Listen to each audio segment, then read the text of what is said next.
ಕನ್ನಡ ನಾಡು, ಇದು ಕನ್ನಡಿಗರ ನಾಡಿಮಿಡಿತ. ಕಾಂಗ್ರೆಸ್ ಅವರದ್ದು ನಾಟಕ ಬಹಳ ಬಯಲಾಗಿದೆ. ಸಂಘ ಒಂದೇ ಲೋಗೋ ತಳಗಿಡ್ರಿ ಮಕಾರ ಸುವರ್ಣ ತಳಗಿಡ್ರಿ ಎಸ್ಕಾಮಿನ ಗುತ್ತಿಗೆದಾರ ಸಂಘ, ಎಡಬಿಡಿ ಸಂಘ, ಇರಿಗೇಷನ್ ಸಂಘ, ಎಲ್ಲ ಸಂಘಗಳು, ಎಲ್ಲ ಕಾಂಟ್ರಾಕ್ಟರ್ ಸಂಘಗಳು ಪರ್ಸೆಂಟೇಜನ್ನು ತಗೊಳ್ತು ಬರ್ತಾರೆ. ಪ್ರೆಸ್ ಕಾನ್ಫರೆನ್ಸ್ ಮಾಡಿ ಅದಕ್ಕೆ ಕಾಂಗ್ರೆಸ್ನವ್ರಿಗೆ ಪ್ರಶ್ನೆ ಮಾಡುವಂಥ ನೈತಿಕತೆ.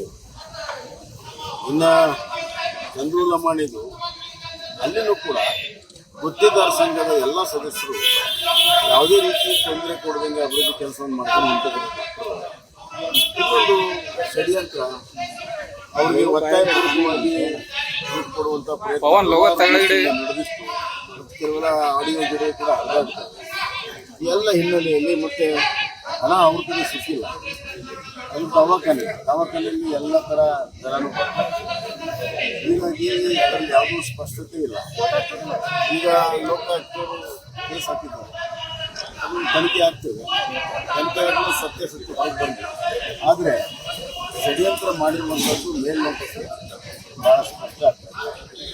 ಒಬ್ಬ ಯುವ ಡಾಕ್ಟರು ಒಳ್ಳೆ ಕೆಲಸ ಮಾಡಿ ಮುಂದೆ ಬರುವಂಥ ಈ ಸಂದರ್ಭದಲ್ಲಿ ಆ ತಾಲೂಕಿನಲ್ಲಿ ಅಲ್ಲಿಯ ರಾಜಕೀಯ ಮತ್ತು ಜಿಲ್ಲೆಯ ರಾಜಕೀಯ ಕರಿನೆರಳು ಅವನ ಶ್ರೇಯೋಭಿವೃದ್ಧಿಗೆ ಅಡ್ಡಿ ಬಂದಿದೆ. ಹಲವಾರು ದಿನಗಳಿಂದ ಪ್ರಯತ್ನವನ್ನು ಮಾಡಿ ಮತ್ತೆ ಈ ಥರ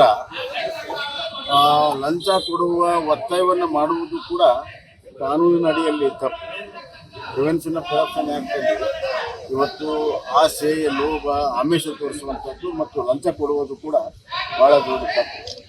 ಹೀಗಾಗಿ ಎಲ್ಲ ಆಯಾಮಗಳಲ್ಲಿ ಸರಿಯಾದ ರೀತಿಯಲ್ಲಿ ತನಿಖೆ ಆಗಬೇಕು ಅನ್ನುವಂಥ ಒತ್ತಾಯವನ್ನು ನಾನು ಮಾಡ್ತೀನಿ.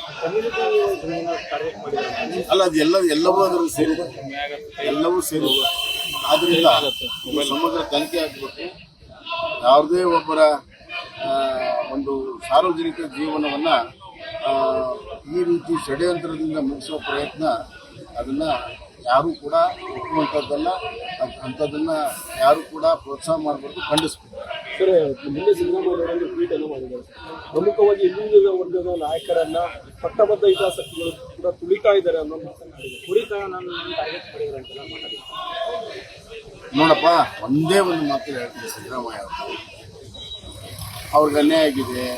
ಅವ್ರ ರಾಜಕೀಯ ಬೆಳವಣಿಗೆಯನ್ನು ಭಾಳಷ್ಟು ಜನ ಸಹಿಸ್ತಾ ಇಲ್ಲ, ಷಡ್ಯಂತ್ರ ಮಾಡಿ ಮುಗಿಸ್ತಾ ಇದ್ದಾರೆ ಅನ್ನುವಂಥದ್ದು ಒಟ್ಟಾರೆ ಅರ್ಥ.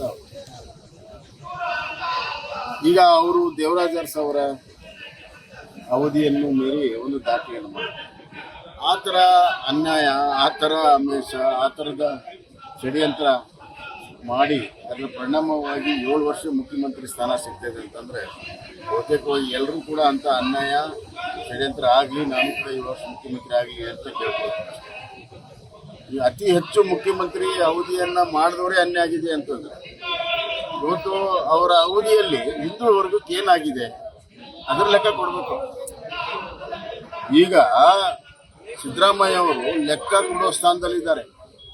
ವಿಶೇಷವಾಗಿ ಹಿಂದೂ ವರ್ಗದವ್ರಿಗೆ ಮತ್ತು ಪರಿಶಿಷ್ಟ ಜಾತಿ, ಪರಿಶಿಷ್ಟ ಪಂಗಡದವ್ರಿಗೆ ಅವರು ಅಕೌಂಟಬಿಲಿಟಿ ಕೊಡಬೇಕು, ಲೆಕ್ಕ ಕೊಡಬೇಕು.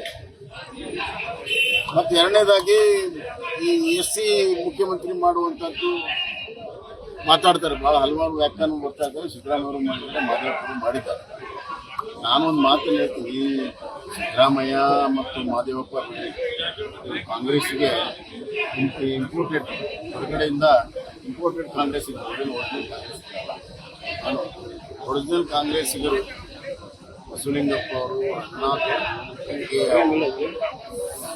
ಅದೇ ಭಾಳಷ್ಟು ಜನಾಂಗಗಳು ಈ ಕಾಂಗ್ರೆಸ್ಸನ್ನು ಬೆಂಬಲ ಮಾಡ್ಕೊಂಡು ಬಂದಿದ್ದಾರೆ. ಜನಾಂಗ ಕೂಡ ಬೆಂಬಲ ಮಾಡ್ಕೊಂಡು ಇವತ್ತು ದಲಿತರನ್ನ ಮುಖ್ಯಮಂತ್ರಿ ಮೊದಲು ಮಾಡಬೇಕಾಗಿರುವಂಥದ್ದು ದಲಿತರ ಋಣದಲ್ಲಿರುವಂಥ ಕಾಂಗ್ರೆಸ್ನವ್ರು ಮಾಡಬೇಕು. ಕಾಂಗ್ರೆಸ್ನಲ್ಲಿ ಆಗ್ತಾರೆ ಅಂತ ಹೇಳಕತ್ತಿ 25 ವರ್ಷ ಮುಗಿ ತುಪ್ಪ ಹಚ್ಚೋ ಕೆಲಸ ಮಾಡ್ತಾ ಇದ್ದಾರೆ. ನಿಜವಾಗ್ಲೂ ಕೂಡ ರಾಜಕೀಯ ಬದ್ಧತೆ ಇದ್ರೆ ಅವರಿಗೆ, ದಲಿತರಿಗೆ ಏನು ಭಿಕ್ಷೆ ಅಲ್ಲ, ಅದು ಹಕ್ಕನ್ನು ಕೊಡಬೇಕು. ಯಾಕಂದ್ರೆ ಅಷ್ಟು 75 ವರ್ಷ ನಿರಂತರವಾಗಿ ಬೆಂಬಲ ಮಾಡಿದ್ದೆ ಕಾಂಗ್ರೆಸ್ ದಲಿತರು. ಅತಿ ಹೆಚ್ಚು ಬೆಂಬಲ ಮಾಡಿರುವಂತಹ ಪಕ್ಷದಿಂದ ಅವ್ರು ನಿರೀಕ್ಷೆ ಮಾಡಿದ್ದಾರೆ. ಅದರಿಂದ ಅವ್ರ ಹಕ್ಕನ್ನು ಕೊಡಬೇಕು. ಈ ತರ ಬರೇ ಬಾಯಿ ಮಾತಿನಲ್ಲಿ ಕಾಂಗ್ರೆಸ್ನಲ್ಲಿ ಆಗ್ತದೆ ಅಂದ್ರೆ ಯಾಕೆ ಮಾಡ್ತಾ ಇಲ್ಲ? ಆದ್ರಿಂದ ಇದು ಮತ್ತೊಮ್ಮೆ ದಲಿತರಿಗೆ ದಾರಿ ತಪ್ಪಿಸುವಂತದ್ದು ಮೂರು ತಪ್ಪು. ಸರ್, ಈಗ ಪ್ರಮುಖವಾಗಿ ಬಾಗಲಕೋಟೆ ಗಲಭೆ ಪ್ರಕರಣವನ್ನು ನೋಡಿ, ಅಲ್ಲಿ ಉಪಚುನಾವಣೆ ಇದೆ, ಹಾಗಾಗಿ ಇದು ಒಂದು ಕ್ರಿಯೇಟ್ ಅನ್ನ ಮಾಡ್ತಾ ಇದ್ದಾರೆ. ಈಗ ಆಯ್ತ್ರಿ, ಕ್ರಿಯೇಟ್ ಯಾರು ಮಾಡಿದ್ರು? ಮಸೂದಿಯಿಂದ ಚಪ್ಪಲಿ ಬಿದ್ದಿದೆ, ಮಸೂದಿಯಿಂದ ಕಲ್ಲು ಬಿದ್ದಿದೆ, ಅವರೇ ಕ್ರಿಯೇಟ್ ಮಾಡಿದ್ದಾರೆ. ಕ್ರಿಯೇಟ್ ಮಾಡಿದವ್ರು ಯಾರು ಅದನ್ನ ಹೇಳ್ಬೇಕು. ಕ್ರಿಯೇಟ್ ಮಾಡ್ತಾ ಇದ್ದಾರಲ್ಲ, ಯಾರು ಮಾಡಿದ್ರು? ಮೊದ್ಲು ಯಾರು ಪ್ರಾರಂಭ ಮಾಡಿದ್ರು? ಸರಳವಾಗಿ ಮೆರಳಿಗೆ ಹೋಗಿದ್ರು, ಕ್ರಿಯೇಟ್ ಆಗ್ತಿರ್ಲಿಲ್ಲ. ಇವ್ರು ಮೇಲಿನಿಂದ ಕಲ್ ತೂರಾಟ ಮಾಡೋದು, ಚಪ್ಪಲಿ ತೂರಾಟ ಮಾಡೋದು, ಪ್ರಚೋದನೆ ಮಾಡೋದು, ಮತ್ತೆ ಪೊಲೀಸರು ಒನ್ ಸೈಡೆಡ್ ತನಿಖೆ ಮಾಡೋದು, ಒನ್ ಸೈಡೆಡ್ ಅರೆಸ್ಟ್ ಮಾಡೋದು, ಪ್ರಮುಖರನ್ನ ಬಿಟ್ಟು ಅರೆಸ್ಟ್ ಮಾಡುವಂಥದ್ದು, ಸಂಪೂರ್ಣ ರಕ್ಷಣೆ ಕೊಡುವಂಥದ್ದು. ಯಾರು ನಿಜವಾಗ್ಲೂ ಅದರ ಹಿಂದಿರುವಂಥ ಒಂದೇನು ಪಿತೂರಿ ಹಿಂದಿರುವಂಥ ಅವ್ರನ್ನ ಪ್ರಮುಖರನ್ನ ಬಿಟ್ಟು ಇತರನ್ನ ಮಾಡುವಂಥದ್ದು. ಈ ಮುಂದೂ ಕೂಡ ಪಿತೂರಿ ಮಾಡ್ತಾರೆ. ಯಾರು ಪಿತೂರಿ ಮಾಡಿದ್ದಾರೆ ಅವ್ರಿಗೆ ಕಠಿಣ ಶಿಕ್ಷೆ ಕೊಟ್ಟರೆ ಇದು ಮುಂದಾಗೋದಿಲ್ಲ. ಒಂದು ರೀತಿಯಲ್ಲಿ ತುಷ್ಟೀಕರಣ ರಾಜಕಾರಣ ಮಾಡ್ತಾ ಮಾಡ್ತಾ ಹಿಂದೂಗಳ ಜಯಂತಿ, ಹಿಂದೂಗಳ ಆಚರಣೆ, ಹಿಂದೂಗಳ ಪೂಜೆ, ಹಿಂದೂಗಳ ಹಬ್ಬದ ಮೆರವಣಿಗೆಗಳು, ಶಿವಾಜಿ ಇರ್ಬೋದು, ಗಣೇಶ ಇರ್ಬೋದು, ಈ ಥರ ಯಾವ್ದಾರು ನಿರಂತರವಾಗಿ ಅಟ್ಯಾಕ್ ಆಗ್ತಾ ಇದೆ, ನಿರಂತರವಾಗಿ ಆಗ್ತಾ ಇದೆ. ಯಾಕೆ ನಮ್ಮ ತೆಗೆದುಕೊಳ್ತೇವೆ ಮೇಲ್ಮಟ್ಟದಲ್ಲಿ? ಅಲ್ಲಿ SP ಟ್ರಾನ್ಸ್ಫರ್ ಮಾಡ್ಬೋದು.